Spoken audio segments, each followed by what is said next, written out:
Hey, hello and happy Friday, everybody. This is John Rothe at Riverbend Investment Management. This is our weekly big picture update for the week of September 16th, 2022. So taking a look at what's been going on in the market this week, again, the big thing has been inflation. The market sold off fairly aggressively this week, especially midweek, as we had some inflation data come out. And what's been happening is this inflation data is coming out a little bit stronger than anticipated. With all the interest rate hikes we've had this year so far, a lot of investors were hoping that inflation would start to really come down by now, and it hasn't. It's still lingering here. If you exclude food and energy, inflation actually went up a little bit last month, so it's not really a great sign for what people have been hoping for in terms of some of this inflation data. And a lot of investors are starting to worry that the Fed may be needing to get more aggressive as they go into the fall to really combat this and really bring this down aggressively so it doesn't linger and become something that's more widespread. You can see here, these are the rate hike odds. This is the FedWatch tool. And what it does is really just shows us the probabilities of what the Fed is going to do at their next meeting. And the next meeting is September 21st. And before last week, the odds were really in favor of a 0.75% hike, which is exactly what they did at the last meeting.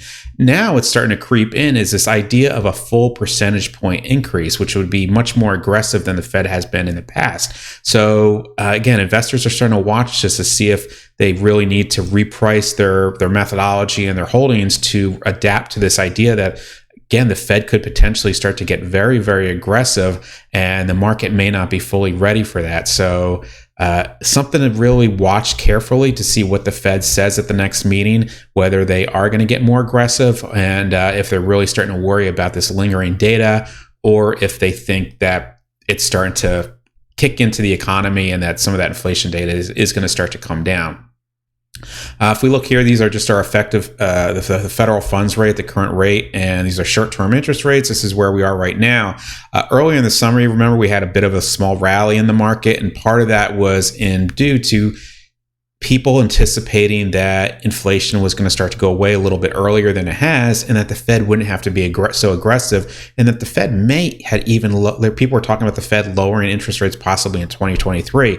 As you can see, those expectations and the future predictions of that have gone out the window and really pushed back another full year. So the idea that the Fed could potentially keep raising rates into possibly the end of 2023 is now on the table. And again, investors need to reprice all that into the market. And that's really been what's been going on this past week. Looking at the bond market, we can see really bonds have been not a safe place to hide this year. If you remember, interest rates and bond prices trade inversely. So as prices go down, interest rates go up. And what we've been seeing here is interest rates rise. We've been seeing just this decline in bond prices. Here's that little rally where we had here where people were hoping that the Fed was starting to take care of inflation. And then the data really showed that wasn't happening. And we started to have this sell-off again in the bond market. We're at a little area of support here. It may break down. It probably will break down. But just the market's been the bond market's trading around that area right now. Looking at our market strength matrix, a lot of red. I like to tell people, think of this as a stoplight. Green means go, red means stop, very simple. And we see a lot of red right now, especially look at our moving averages. This is our 200-day moving average. For a lot of investors, this distinguishes between a bull and a bear market cycle. And you can see here, just everything's down below the 200-day moving average. So for the market to really show signs of a longer-term recovery, you want to start to see some of these areas start to pop above the 200-day moving average. We look at our shorter term, our 50-day moving average. This is more short-term in nature and kind of what's been going on a weekly to monthly basis in the market. They've all started to point back down again. Before this week, we started to see some areas pop above the 50-day moving average, which was a good signal. But again, these all have turned back down, and you can see all these indicators are starting to turn back down, which is really indicating future strength in the market. Future weakness in the market. The S&P 500, I talked about this last week. This is our triangle pattern that we're in right now. What typically happens with these patterns is you get a lot of back and forth, a lot of up and down movement between these two areas of support and resistance. And eventually it breaks through one way or the other. And when it breaks through, typically it's a big move. It's a more aggressive move in one way or the other. Part of the reason for that is you get a lot of short-term traders and those computer algorithms start to really bet on which side of the line the market's going to go. And whoever's wrong has to really either buy back in or sell their positions to get in line with what's going on with the market. And that helps fuel that move a little bit more aggressively. So we're starting to see some signs of this breaking down a little bit. Sometimes you get false signals and the market trades very quickly back up. So we're really going to keep an eye to see if this breaks down further. If it does, we might be looking at a retest of these earlier lows and possibly a area going back in that 50% retracement level. Is there 50% retracement from the previous highs here? So this is a potential target for the market right now. Looking at Nasdaq, Nasdaq has not held up as well. We can see it's already broken that trend line. This is our cloud model here, which acts as support and resistance. It's trading below that right now. And you really can see that in technology stocks. Tech stocks have been getting hammered again, and that's being reflected in these broader indices such as the Nasdaq. Small caps, however, have been holding up a little bit better, which is an indication that maybe investors are starting to really take a less global view of what's been going on in the world. Potentially, small caps might start to outperform the broader market here as we go into the next couple of months, mostly due to the lack of globalization in these companies. A lot of these companies are very local. They're smaller. Maybe they don't have that broad global exposure that these larger name companies do. And with what's going on in Europe, for example, with the potential for a much more severe recession due to rising energy prices as they go into the winter, there's a real serious potential problem in Europe, which is going to have an impact on these global companies. So this might be part of the reason we're starting to see a little bit more improvement in the small cap areas and why it's holding up a little bit better. So this might be a potential opportunity as we go into possibly the fall, if we can start getting above these levels, such as like the 50-day moving average, for example.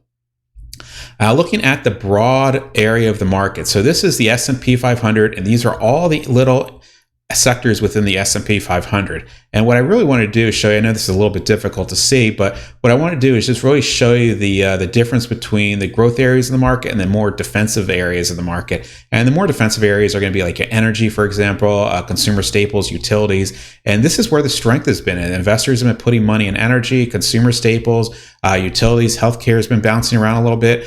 But then look at the weakness: technology, industrial, consumer discretionary, financial, communications, which is where some of the social media companies live. So really just weakness in those areas in the market that you expect to see in a rising bull market do well. And that's not what we're seeing right now. We're still seeing strength in these more defensive natured companies. And that seems like that pattern is going to be continuing for some time now. So is there any hope or anything to look forward going into the future? Well, we are keeping an eye on those seasonal trends that kick into the market sometimes. These are the monthly averages going back to the 1950s. As you can see, historically, September is a weak month. That's no different this month. But where there is some strength comes in as we start entering the fall, where you have October, November, December, January, are historically very strong months of the year. And we want to see, again, if that kicks in this year, if we have a seasonal pattern kick in, which might push the market a little bit higher as we go into the end of the year.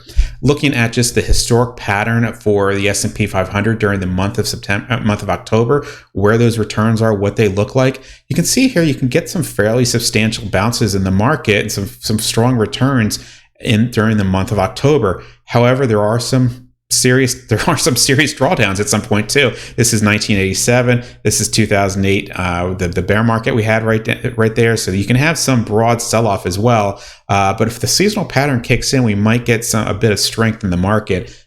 So we really, again, keep an eye on it. We will keep an eye on that to see what goes on. So is there any early indication that this might happen? So these are sector rotation graphs. What they do is just represent where we are in terms of strength versus cash. So these will rotate around in a counterclockwise fashion. This middle line represents the difference between a positive relative strength versus a negative relative strength versus cash. So we always want to invest in areas that are stronger than cash. And right now, the areas that are stronger than cash are these inverse ETFs. Inverse ETFs do the opposite of what the market does. So if the S&P 500 is up 1%, for example, the inverse S&P 500 will be down 1%. So they basically track the opposite of what the market's doing. And you can see here when we've had leadership areas, a stronger strength in the inverse areas of the market. This is marked by pink. The pink in the market, the pink areas on the chart here, you can see it does a fairly good job of catching those big downturns in the market. It's not perfect. There's no indicator that's 100% accurate, so you really do need to combine these with other indicators to get confirmation.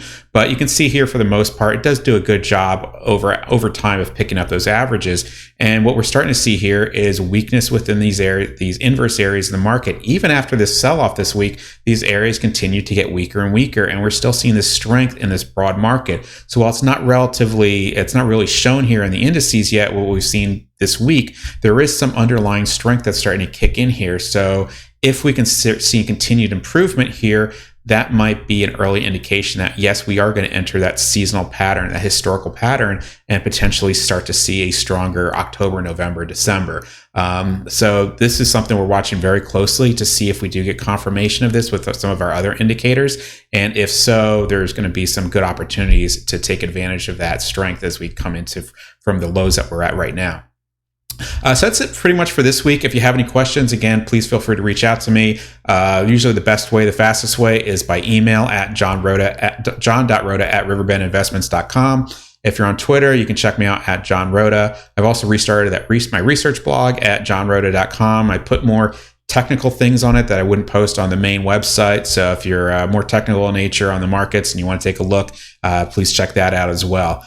So again, that's it for this week. Hope everybody has a great weekend, and we will chat again soon. Bye-bye for now.